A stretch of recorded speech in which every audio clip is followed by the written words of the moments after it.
Assalamualaikum warahmatullahi wabarakatuh. Kami dari Universitas Pamulang, kelas 01 SAKK 001. Kami dari kelompok 3 akan membahas tentang materi tentang pengantar ilmu ekonomi, yang yaitu di dalam kelompok ini terbagi menjadi 3 anggota, yaitu dengan saya sendiri, Dea Sidki Amalia, beserta kedua teman saya. Saya Devina Angelia. Dan saya Bintang Adinda Pertiwi. Nah, di materi bab 3 ini, kita akan membahas tentang teori keseimbangan pasar. Teori keseimbangan pasar tersebut terbagi menjadi 3.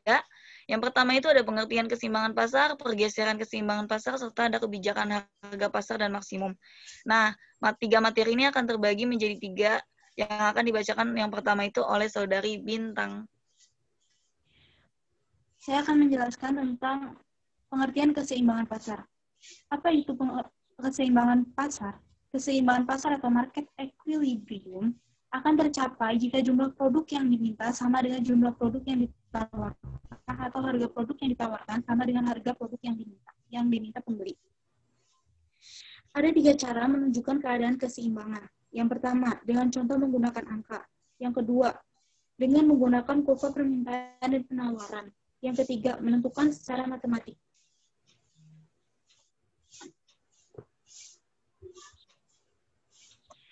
Kurva keseimbangan pasar. Berikut gambar kurva keseimbangan pasar. Sumbu vertikal menunjukkan harga barang P, sumbu horizontal menunjukkan jumlah total permintaan dan penawaran Q di dalam grafik kurva permintaan yang disebut keseimbangan pasar atau equilibrium. Kedua kurva saling berpotongan pada jumlah dan harga equilibrium.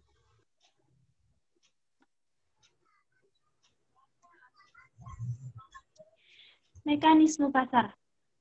Mekanisme pasar adalah kecenderungan pasar bebas untuk perubahan harga sampai pasar menjadi seimbang, yaitu sampai jumlah penawaran dan permintaan sama.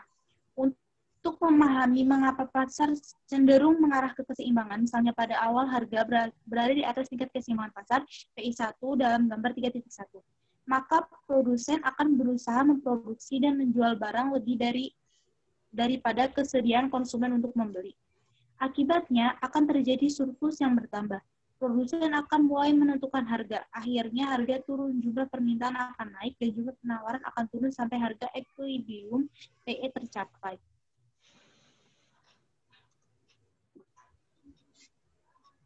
Nah, selanjutnya akan dijelaskan oleh teman saya, yaitu Devita. Materi selanjutnya itu tentang pergeseran keseimbangan pasar. Pada gambar 3.2, kurva penawaran telah bergeser dari S ke S1, barangkali akibat penurunan harga bahan baku. Akibatnya, harga pasar merosot dari PE ke P3 dan jumlah produksi total akan meningkat dari QE ke Q3. Nah, berikut ini ada gambar pergeseran permintaan. Selanjutnya, pergeseran penawaran. Berikut ini gambar 3.3 mengenai pergeseran penawaran. Pergeseran penawaran, berikut kurva pergeseran penawaran. Ditunjukkan dalam gambar 3.3, kita melihat konsumen membayar harga yang lebih tinggi dari P3 dan perusahaan memproduksi dalam jumlah yang besar, Q3, karena kenaikan pendapatan. Pada banyak pasar, baik kurva permintaan maupun kurva penawaran bergeser dari waktu ke waktu.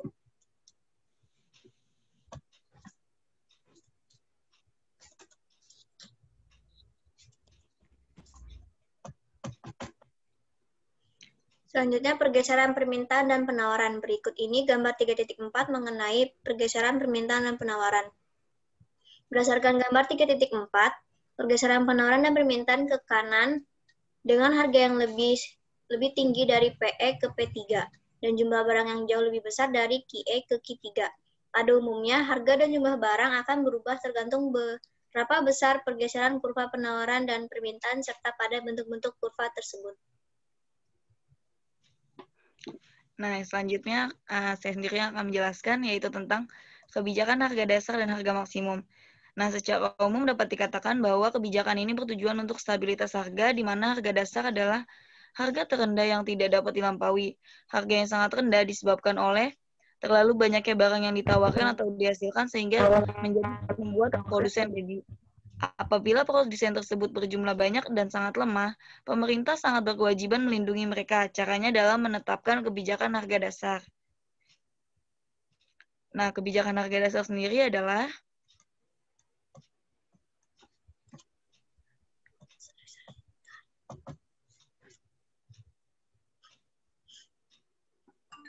kebijakan harga dasar sendiri atau sering disebut dengan price floor adalah harga eceran terendah yang ditetapkan oleh pemerintah terhadap suatu barang yang disebabkan oleh melimpahnya penawaran barang tersebut di pasar.